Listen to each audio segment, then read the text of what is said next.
सब उस बूढ़ी औरत को मोतियों वाली अम्मा कहकर बुलाते थे। आज अम्मा बरसों बाद इस गांव में आई थी। गांव काफी बदल चुका था और वो उस घर को बड़े गौर से टकटकी लगाकर देख रही थी, जो पहले से ज्यादा सुंदर लग रहा था। उस आंगन में खेलते बच्चों को देखकर उसकी आंखें भर आई और वो फौरन वापस मुड़ गई।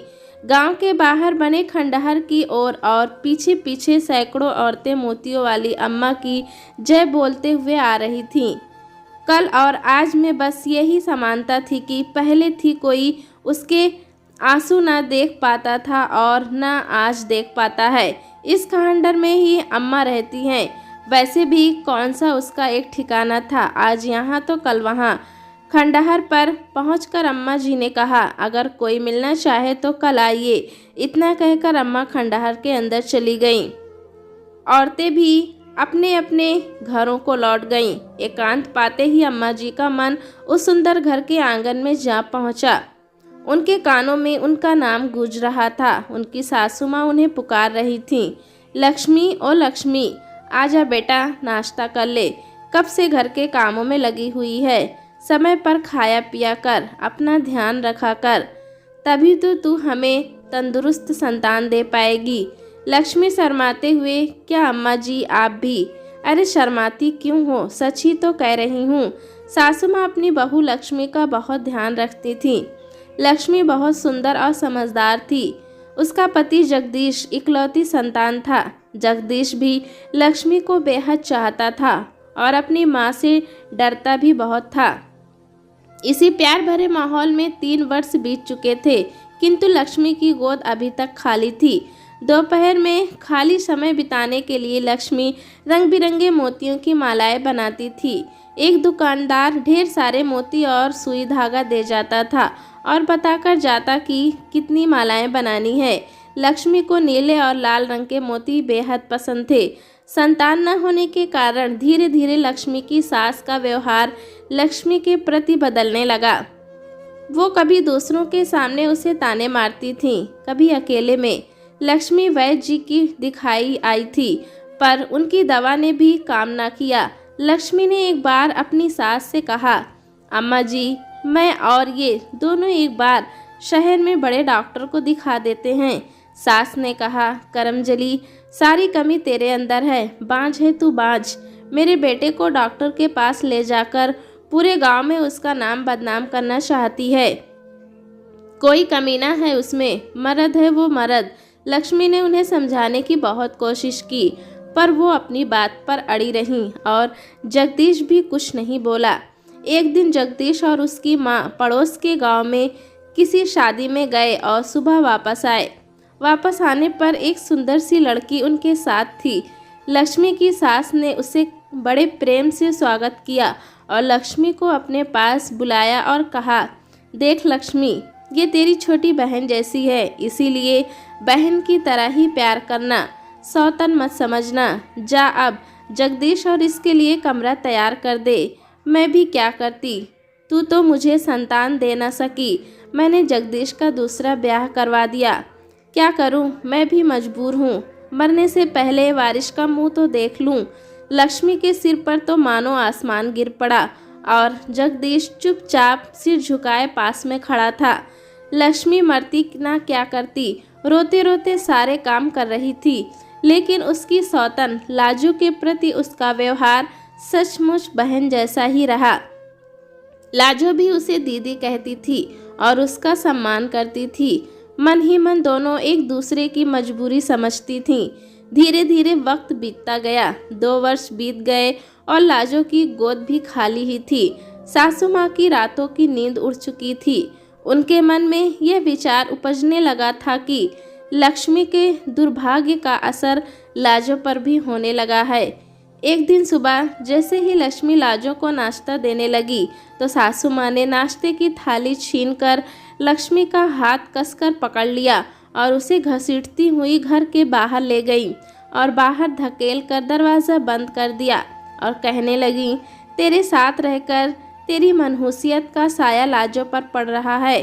तू चली जा यहाँ से, फिर कभी अपनी सूरत हमें मत दिखाना। लक्ष्मी ने रोते रोते कहा, अम्मा जी, कहाँ जाऊंगी मैं? मेरा तो मायके में भी कोई नहीं है, न कोई नात रिश्तेदार है, तो मैं क्या करूं? क्या मैं तेरी वजह से अपने कुल का नाश होने दूं, नाम समाप्त होने दूं, उसे आगे बढ़ने से रोक दूं? लाजो ने भी अपनी सास को समझाने की कोशिश की। सासू माँ ने उसे डांट दिया और कहा, जा तू भी चली जा उसके साथ, मैं अपने बेटे का एक और ब्याह करवा दूंगी।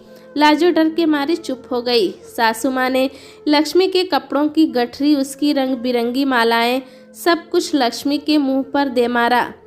उस समय जगदीश घर पर नहीं था, होता तो शायद वो ऐसा करने से अम्मा जी को रोक पाता। लक्ष्मी वहाँ से रोती हुई चली गई। उसकी समझ में नहीं आ रहा था कि वो कहाँ जाए। वो गांव के बाहर उसी खंडार में जा पहुंची।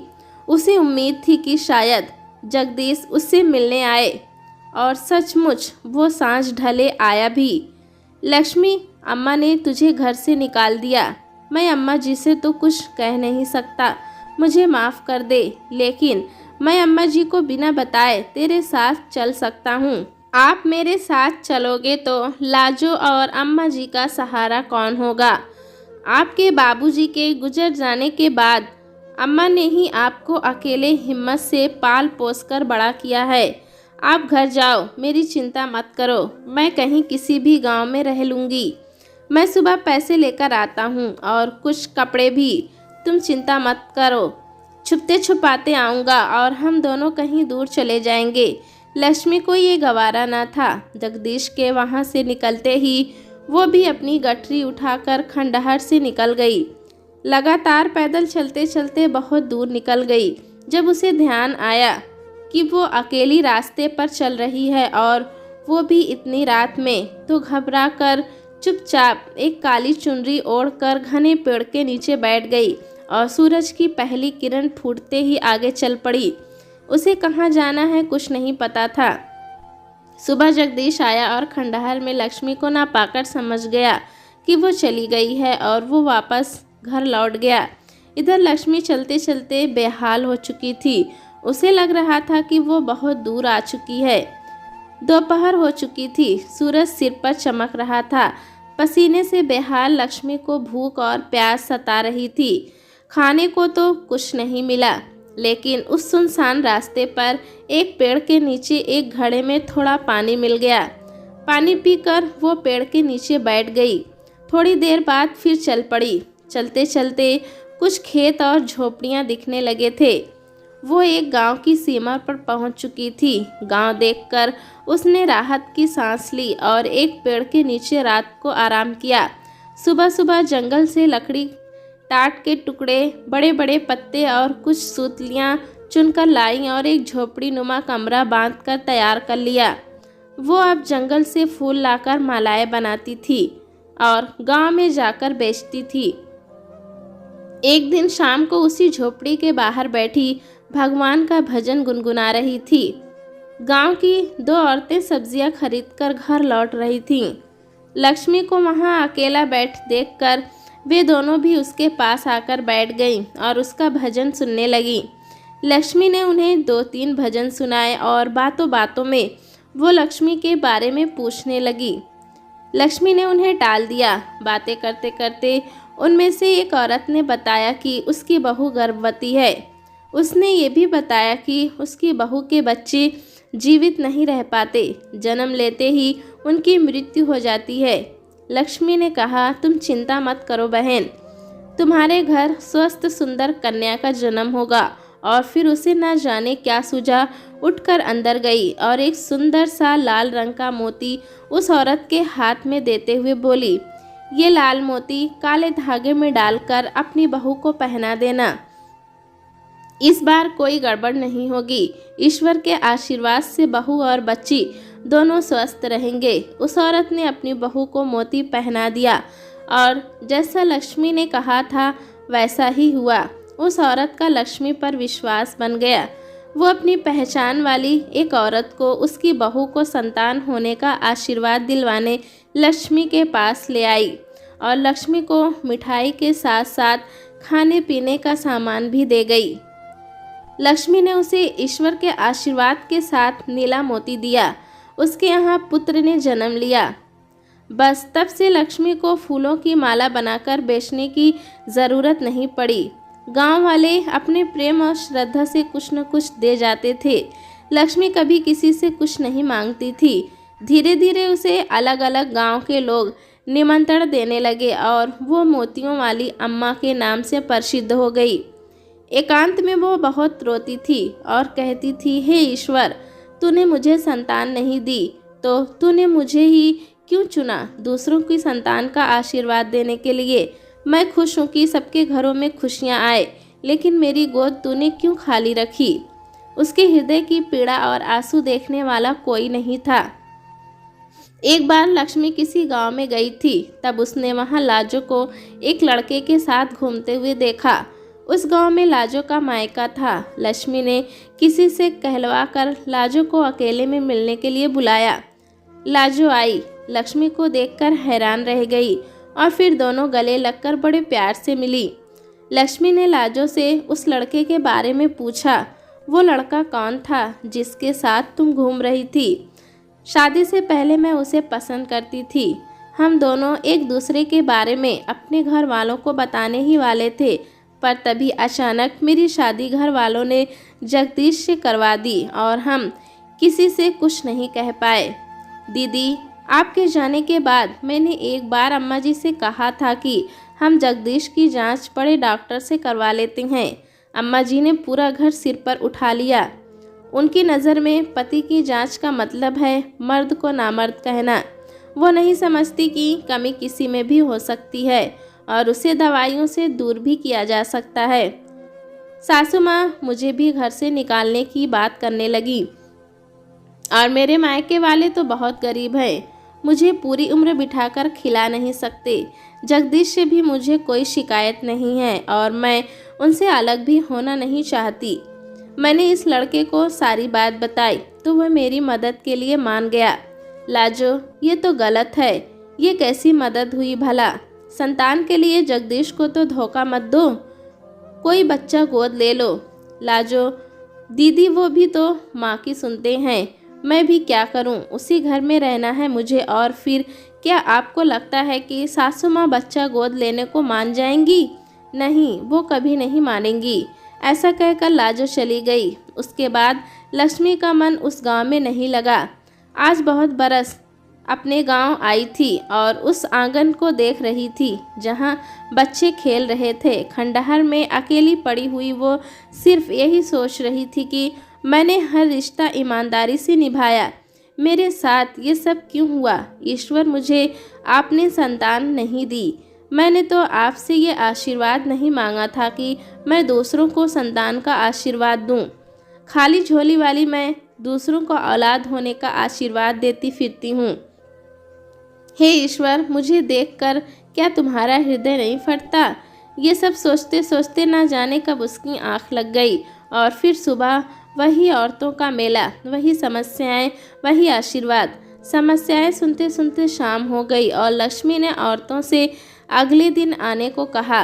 अंदर जाकर बैठने के लिए चादर बिछाई और घड़े में से पानी लेकर पीने ही जा रही थी कि पायल की आवाज़ आई। लक्ष्मी ने बिना देखे ही कहा, देखिए अब कल आइएगा, मैं बहुत थक गई हूँ। ऐसा कहकर वो पलटी तो देखा कि एक छोटी सी प्यारी सी सुंदर गुड़िया लगभग 2 साल की उसकी तरफ ठुमकते हुए आ रही है। उसे देखकर लक्ष्मी खिल उठी और उसे गोद में उठाकर उससे बातें करने लगी। अरे मेरी प्यारी सी गुड़िया, आप कौन हो?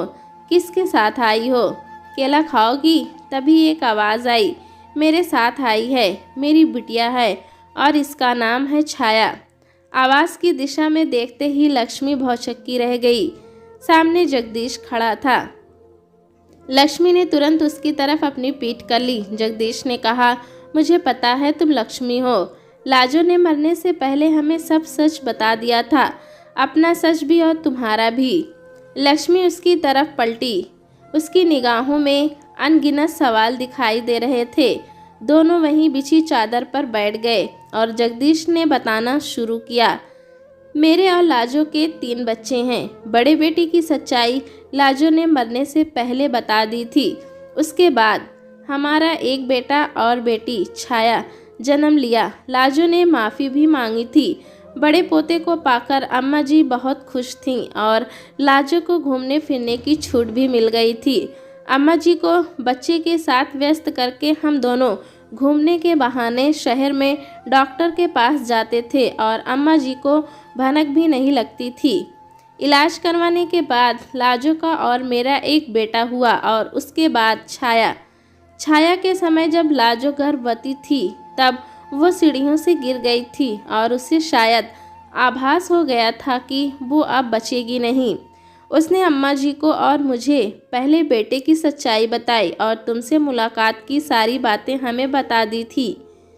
तब उसे लेकर अम्मा जी को पल भर के लिए भी चैन नहीं आया है। रात दिन यही कहती रहती हैं कि निर्दोष लक्ष्मी को मैंने घर से निकाल दिया, उसे कहीं से ढूंढ लाओ तो मैं माफ़ी मांग लूँ। रात भर अम्मा जी को नींद नहीं आती, भूख भी नहीं लगती। कहने को तो वो तीनों बच्चों को संभाल रही हैं, लेकिन उनकी मानसिक स्थिति ठीक नहीं है। सारा दिन खुद से बातें करती रहती हैं। ये सब सुनकर लक्ष्मी जार जार रोती जा रही थी। मैं एक बार अम्मा जी से मिलना चाहती हूँ। जगदीश उसे लेकर घर पहुँचा तो लक्ष्मी घर के बाहर ही रुक गई। जगदीश ने उसे अंदर आने को कहा पर वो अंदर नहीं गई।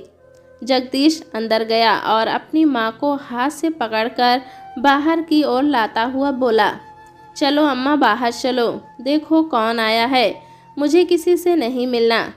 जगदीश जबरदस्ती अम्मा को दरवाजे तक ले आया। अम्मा लक्ष्मी को देखकर हैरान रह गईं और फिर उसे खींचकर अपने गले से लगा लिया। दोनों सास बहू बहुत देर तक गले मिलकर रोती रहीं।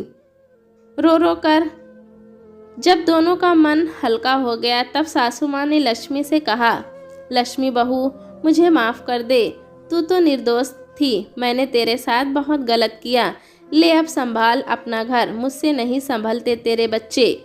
ऐसा कहकर उन्होंने सबसे पहले बड़े बेटे को आगे किया और बोली, बड़ों की गलती में बच्चे का क्या कसूर। लक्ष्मी अपनी सास का ये बदला हुआ रूप देखकर बहुत हैरान थी और खुश भी थी। उन्होंने कितनी सरलता से बच्चे को स्वीकार कर लिया था। बाकी दोनों बच्चे भी लक्ष्मी के गले लग गए और अगले दिन सुबह घर में खूब चहल पहल थी। दोनों बेटे स्कूल जाने के लिए तैयार हो रहे थे। अम्मा जी का तनाव ख़त्म हो चुका था और वो खुशी खुशी लक्ष्मी की रसोई में मदद कर रही थीं। और सबसे ज़्यादा खुश थी लक्ष्मी अपनी 3 संतानों को पाकर। दोस्तों कहानी कैसी लगी हमें कमेंट में ज़रूर बताएं। चैनल पे नए हैं तो एक लाइक और सब्सक्राइब करना ना भूलें।